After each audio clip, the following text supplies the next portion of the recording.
Bonjour à tous. Aujourd'hui, je voudrais vous présenter une autre distribution Linux. Je sais qu'il y en a parmi vous que ça n'intéresse pas, mais certainement que d'autres pourront être intéressés. Et puis moi, j'aime bien faire ça. Il s'agit de la distribution, je pense, qui est la plus connue au monde. C'est Ubuntu. Ubuntu 25.04, donc 25 pour 2025, 04 pour le mois d'avril.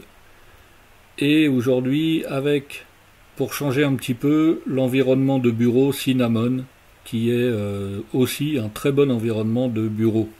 Donc j'ai démarré mon ordinateur sur ma clé USB Ventoy, j'ai lancé Ubuntu Cinnamon, on arrive ici, je vais connecter mon Wi-Fi.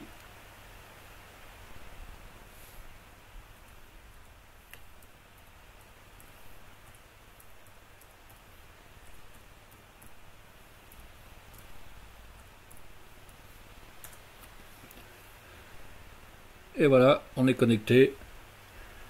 Et on va passer directement à l'installation. On clique deux fois sur l'icône Installe Ubuntu.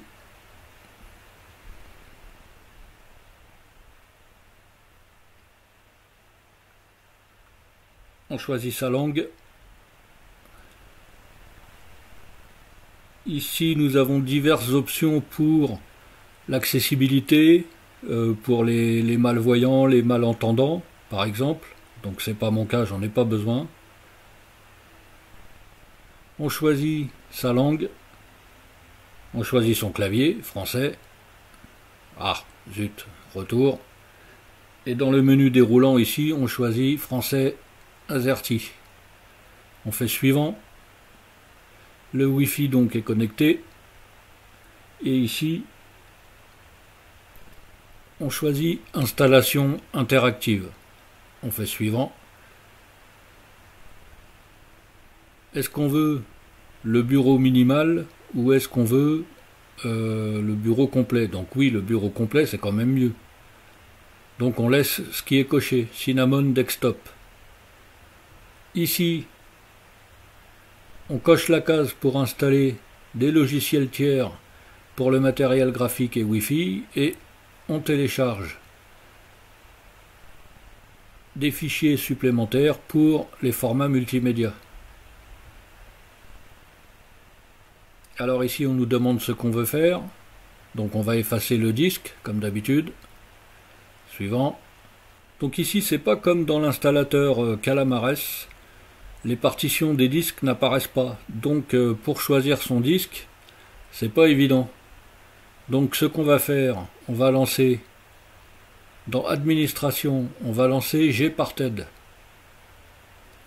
Gparted, on va l'agrandir un petit peu. Et ici en haut, à droite, on a un menu déroulant. Donc si je choisis le premier disque, je vois que j'ai une partition FAT32 et des partitions NTFS. Donc c'est automatiquement c'est le disque Windows. Si je choisis le second disque, donc c'est le dev NVMe 1N1, FAT32 BTRFS, donc c'est celui-là sur lequel il faut que j'installe. Donc c'est le dev NVMe 1N1 qui fait 476 Go. Ici, je choisis donc le NVMe 1N1. Ah non, là c'est 0N1. NVMe 1N1.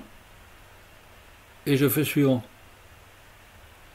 Bon, j'ai pas envie de le chiffrer, je suis tout seul à utiliser mon ordinateur, il n'y a pas de danger. Suivant. Je crée mon compte comme d'habitude.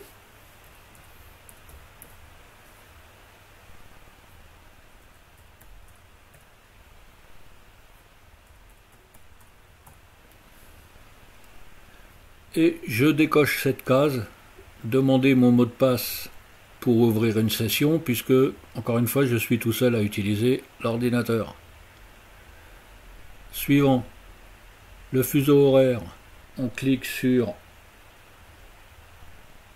Ah, c'est pas Berlin. C'est Paris. Voilà. On clique sur Paris, Europe Paris. Suivant. Donc là, on a un résumé. Donc on voit que ici, il y a Microsoft Windows. Ça va rester inchangé. Et là, ici, sur le disque NVMe 1N1P1, on voit qu'il va installer Ubuntu et la partition de boot. Et on clique sur installer. C'est parti.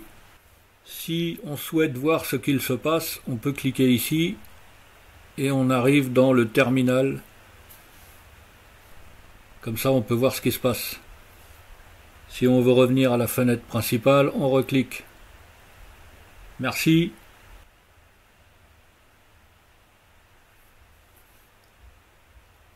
Donc l'installation, quelle heure il est? Ça a commencé il y a 1 minute, donc on va dire 0,4. On va voir combien de temps ça prend.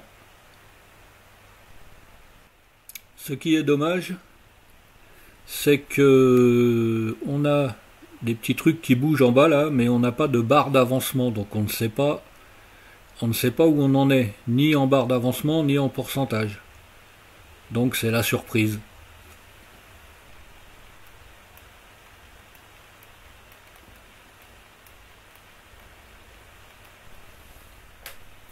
Alors, l'installation est terminée, il faut redémarrer l'ordinateur, et ça aura pris 7 minutes. Voilà. Installation, 7 minutes. Je redémarre. Il faut retirer la clé USB et appuyer sur Entrée. Chargement. Premier démarrage.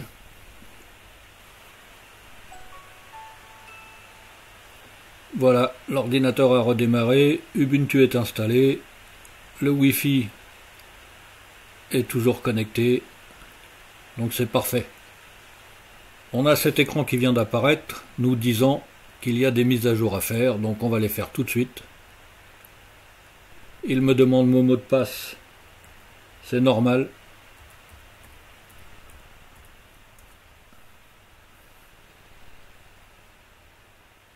On peut afficher le détail de ce qui se passe, toujours.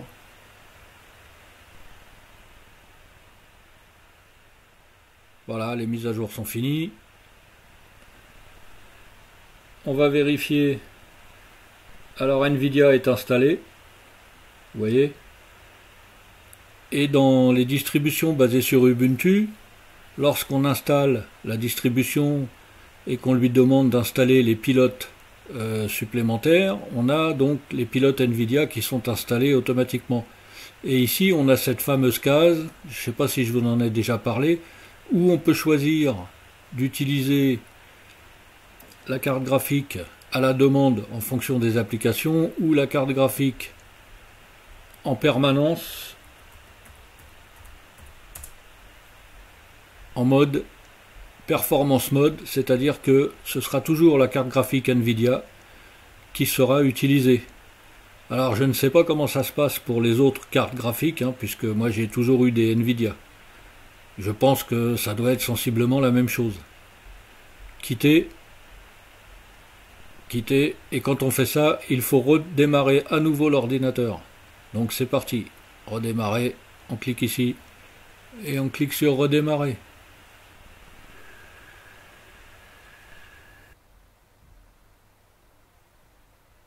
Voilà, l'ordinateur a redémarré. Maintenant on va aller dans Préférences, en bas de la liste, Pilote additionnel. Et on voit bien que c'est le pilote propriétaire Nvidia qui est utilisé. C'est parfait. Donc ici, le poste de travail, on peut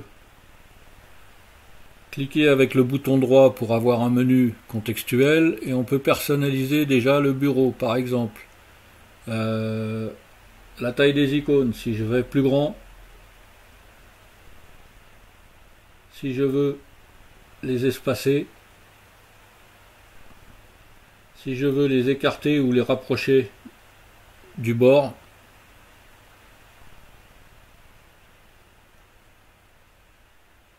Nous avons notre menu ici. Alors, qu'est-ce qu'on a là-dedans?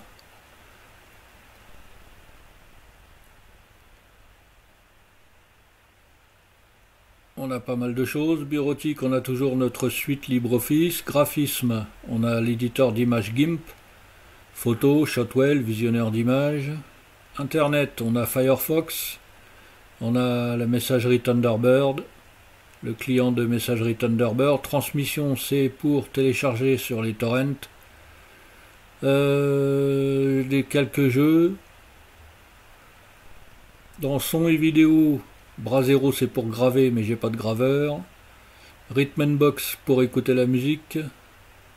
Vidéo, pour regarder les vidéos. Dans administration, nous avons plein de réglages possibles.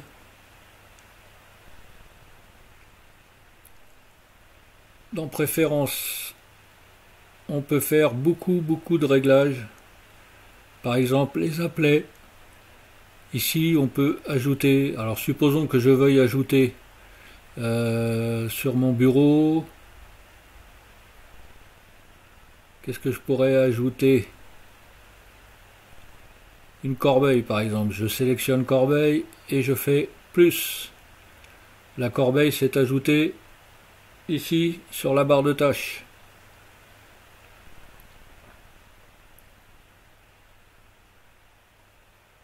Sur le bureau, on peut aussi ajouter des applets, des desklettes. Par exemple, calendrier, je clique sur plus et ça m'affiche une horloge. Je peux télécharger d'autres desklettes, par exemple un météo. Je clique sur la petite flèche pour le télécharger. Une fois qu'il est téléchargé, je le sélectionne. Je vais dans gérer, je sélectionne la météo et je clique sur plus et ça m'affiche un onglet météo ici. Voilà, on peut installer, on peut ajouter plein de choses. Donc ici, configurer, service de données, on peut choisir son service de données météo. Malheureusement, il n'y a pas de service météo français, donc on voit que l'applet météo ici attend la localisation. Donc on va aller sur Internet. On va chercher la météo de la BBC.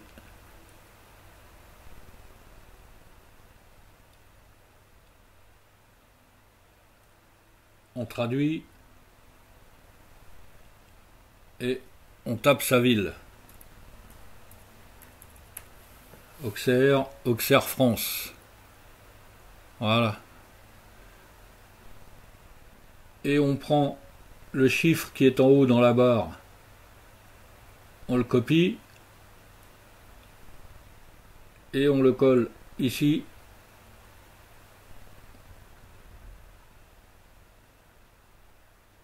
Et voilà.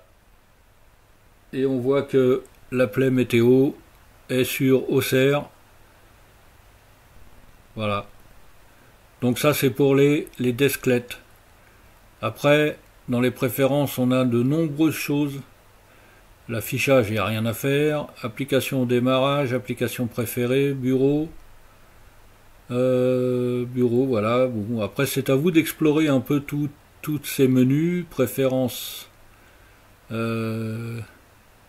Les comptes en ligne, on peut ajouter pas mal de trucs. Vous voyez, on peut connecter tous nos comptes pour ceux qui ont des comptes sur Nextcloud, Microsoft Exchange, ouais, tout ça c'est pas mal. Google. Qu'est-ce qu'on a d'autre? On peut agrandir un peu le menu ici pour voir tout ce qui est écrit. Disque. Voilà, on a des informations sur nos disques. On peut formater, on peut créer des partitions avec cet outil là, c'est très intéressant. Bon, bien sûr, il faut faire attention à ce que l'on fait.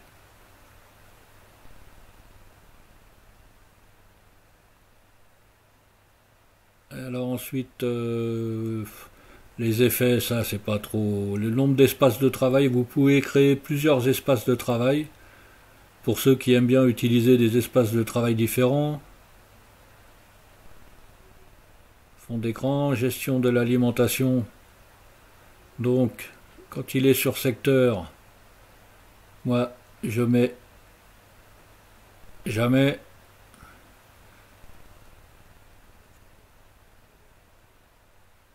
Lorsque l'écran est refermé, éteindre, mettre en veille, verrouiller l'écran, bah là, dans celle-là, il n'y a pas éteindre l'écran, donc je mets ne rien faire. Et lorsque le bouton de mise en marche est appuyé, éteindre immédiatement.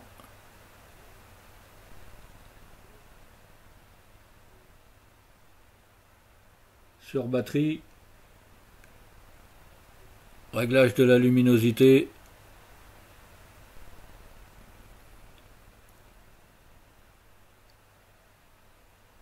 Qu'est-ce que nous avons d'autre encore? Il y a tellement de choses, tellement de réglages à faire dans cet environnement de bureau. Paramètres système, ça nous dit quoi? Ah oui, ça nous permet de information système.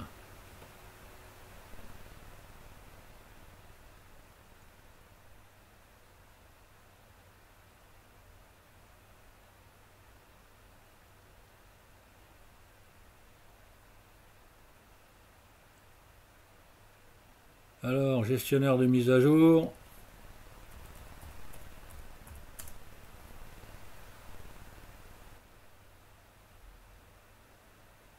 C'est à jour. Forcément, on les a fait il n'y a pas longtemps. Administration. Logiciel. Donc ici, on arrive dans la bibliothèque des logiciels. Donc voilà, c'est classé aussi par catégorie. Vous pouvez lancer une recherche ici en tapant, je sais pas, par exemple VLC.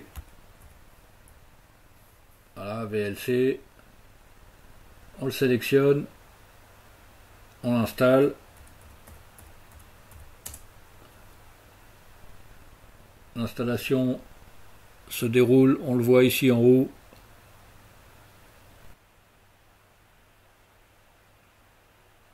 Voilà, VLC a été installé. Il est là, si je le lance.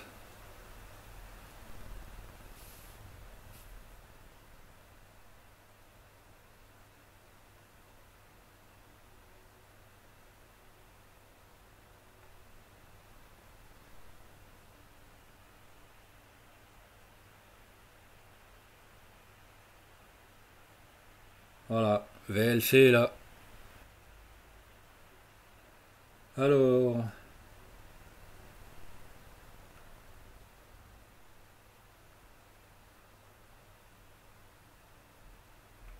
souris et pavé tactile, moi je désactive toujours le pavé tactile.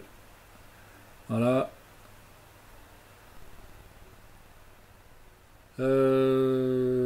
L'éditeur d'image GIMP.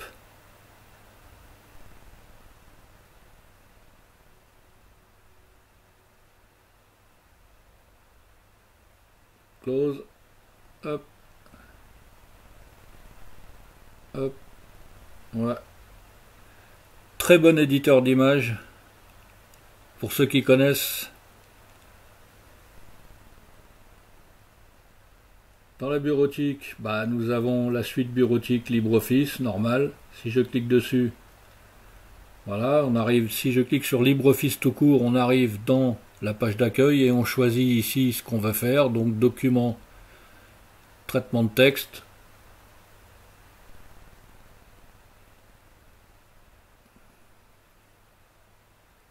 Dans les préférences, dans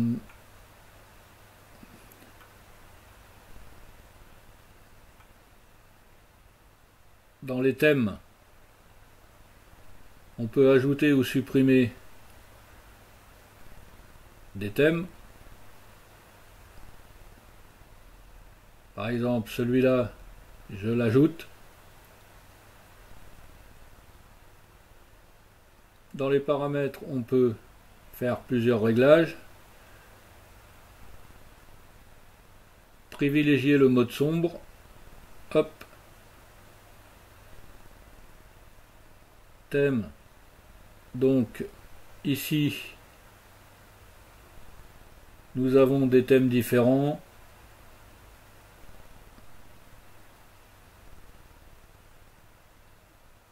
Alors celui que j'ai installé, il est là. Voilà. Donc ça a changé d'affichage. Bon, c'est plus sympa, je trouve. Les thèmes d'icônes, c'est pareil. On peut choisir son thème d'icône. Les boutons, on peut choisir aussi les boutons qu'on veut. Le pointeur de la souris. Le gestionnaire de fichiers, ici, comporte aussi de nombreux réglages. Tout ça, c'est à vous de voir, hein, les réglages qu'on veut faire, ça c'est chacun ses goûts.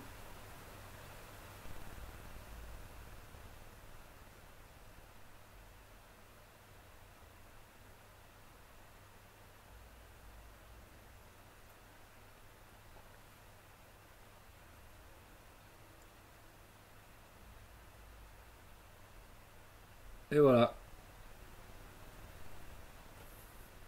Ça, je l'enlève. Ça,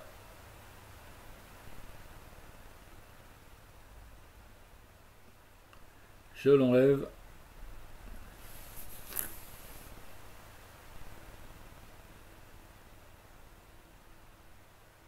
Le fond d'écran. Ouais, on va changer de fond d'écran pour voir. Hop. Ah, pas mal. C'est joli.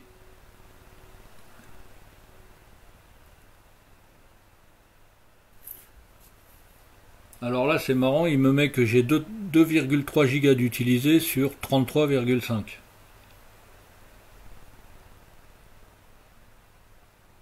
Ah, on voit qu'il a créé un espace d'échange de 8 Go. 6.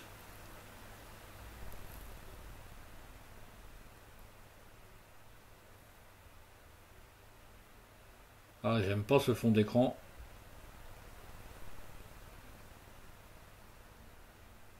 Bon, ça fait mal aux yeux. Ça, c'est pas mal. Donc voilà, c'est tout pour Ubuntu avec l'environnement de bureau Cinnamon. C'est vraiment pas mal du tout. Il faut voir à l'usage, mais l'avantage c'est que c'est la distribution la plus répandue dans le monde. Et donc, en ce qui concerne le suivi, la réactivité, les mises à jour, tout ça, c'est vraiment c'est très très bien, quoi. Et les forums sont très nombreux. Pour obtenir de l'aide, il n'y a pas de problème. Voilà, à bientôt tout le monde.